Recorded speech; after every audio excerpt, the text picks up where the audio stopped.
आसंता April रे 10 दिन बंद रहिबो स्कूल। स्कूल छुट्टी को नहीं आसला बड़ खबर। आसंता एप्रिल रे 10 दिन बंद रहिबो स्कूल। पिला माने समुदाय 10 पब्लिक हॉलिडे पाइबे। एप्रिल मास आरंभ हेबा सहित विभिन्न पर्व और उत्सव मध्य आरंभ हेबो। तेबे राज्य सरकार को स्कूल शिक्षा विभाग आगामी मास पई छुट्टी तालिका प्रकाश करिछि, जेउथिरे अनेक प्रमुख पर्वपर्वाणी जुगु स्कूल गुडिक छुट्टी स्थिर कराइछि। हेले ता पूर्वरु एप्रिल रे 10 दिन स्कूल छुट्टी रहिबो।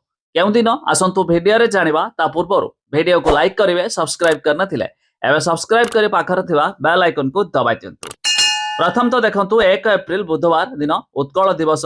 एही दिन स्कूल गुडिक छुट्टी रहिबो। एटा होछि 2 एप्रिल गुरुवार महावीर जयंती अवसर रे किछि राज्य रे स्कूल गुडिक छुट्टी रहिबो। 3 एप्रिल 2026 शुक्रवार ख्रिस्टियन संप्रदाय रो लोकमानक पई गुड फ्राइडे पर्व। तबे चाहकी सेही दिन 3 तारिख रे गुड फ्राइडे पडुथिबारु एही दिन मध्य विद्यालय रे पाठ पढा हेबो नाही। नेक्स्ट होछि 5 एप्रिल 2026 रविवार पडुथिबारु ए दिन मध्य स्कूल कॉलेज ऑफिस मध्य बंद रहिबो। 12 एप्रिल रविवार पडुथिबारु स्कूल कॉलेज मध्य पाठ पढा बंद रहिबो। 13 एप्रिल सोमवार हिंदू कैलेंडर अनुसार चलित वर्ष बैशाखी 13 एप्रिल रे पालन करा जिवो।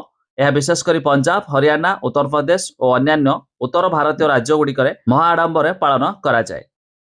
नेक्स्ट होछि 14 एप्रिल 2026 मंगलवार एप्रिल 14 रे महाविषुव संक्रांति। एही दिनटिकु ओडिया नववर्ष बा हिंदू नववर्ष भाव पालन करा जाय थाए। एही दिन स्कूल और ऑफिस मध्य बंद रहिबो। तबे एप्रिल 14 रे मध्य डॉक्टर आंबेडकर जयंती। एही दिन मध्य पणा संक्रांति पडुथिबारु सबु मध्य छुट्टी। नेक्स्ट होछि 26 एप्रिल रविवार पडुछि, तो शेष रविवार, तेणु एही दिन मध्य छुट्टी रहिबो, माने मध्य विद्यालय को जिबे नाही। तबे एमिति मोट ऊपर एप्रिल मासरे 10 दिन मध्य स्कूल छुट्टी रहिबो।